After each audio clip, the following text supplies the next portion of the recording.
You're sitting with a book in your hand. It's the third time you've picked it up this week. You want to finish it. You want to get the knowledge. But you're stuck, again. Your eyes move across the lines, but your brain is somewhere else. You want to read faster. You want to understand deeper. You want to finish more books, not abandon them halfway. But how? Let's start from the beginning. There was a guy named Michael. He lived in Seattle. Smart, curious, hardworking. But every time he picked up a book, he would get excited for about 20 pages and then stop. He'd buy another one. Same thing. New book, fresh hope, slow progress, quiet guilt. He loved learning, but the pile of unfinished books on his shelf started to feel like silent judgments.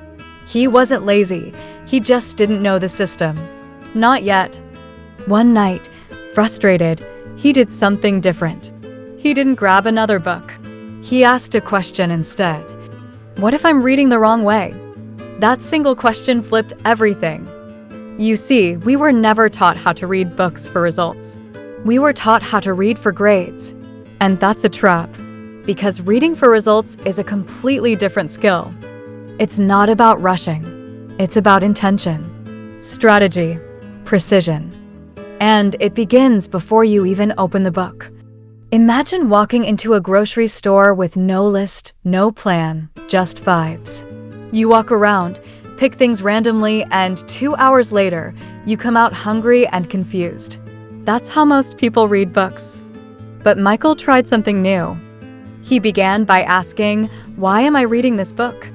Not in a vague way, but in a surgical way. Do I want to learn a new skill? Shift my mindset? Solve a problem? Or am I just curious about a topic?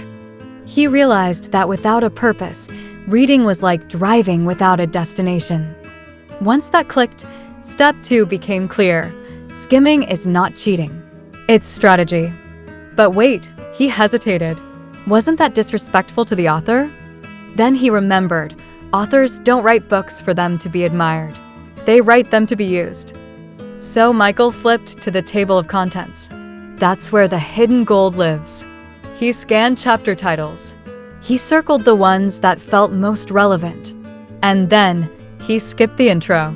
He didn't read page 1. He read page 91, because that's where his question was answered. That was the moment everything changed. He stopped trying to finish books. He started mining them. Reading became a treasure hunt, not a chore. But then something happened.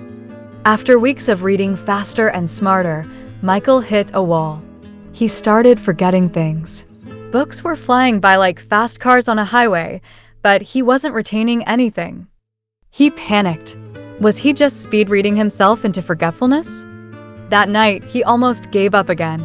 Almost. Until he remembered a conversation he had with his mentor. His mentor told him, knowledge that isn't reviewed is like food that isn't digested. So Michael tried something new again. He created a retention ritual. After every book, he wrote down 3 things. One idea he wanted to remember for life. One thing he could apply this week. One quote that made him feel something.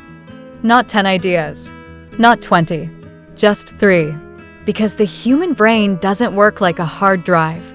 It works like a garden. Too many seeds, nothing grows.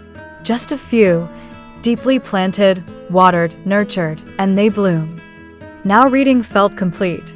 It had a beginning, a middle, and a purpose. But still, something was missing. Because knowledge without action becomes mental clutter. Michael had ideas, but he wasn't acting on them. So he created a final rule. Every book must cost him something. Not money, action. If he read a book on communication, he had to call someone and try a technique. If he read a book on mindset, he had to wake up differently the next morning. If he read a book on focus, he had to delete something from his phone. That's when transformation really began. That's when his book pile became a toolbox, not a graveyard of good intentions. But maybe you're thinking, that's great for Michael, but I don't have time to read. Fair. Neither did he, until he did this one thing.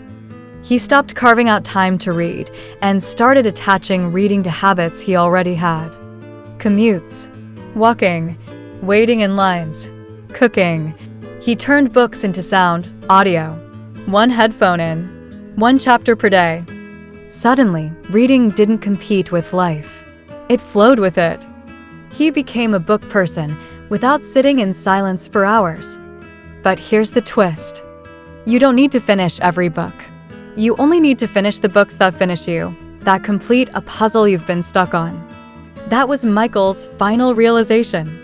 Not every book deserves your full attention. Some books are meant to be sampled like a buffet. Some are meant to be studied like a map.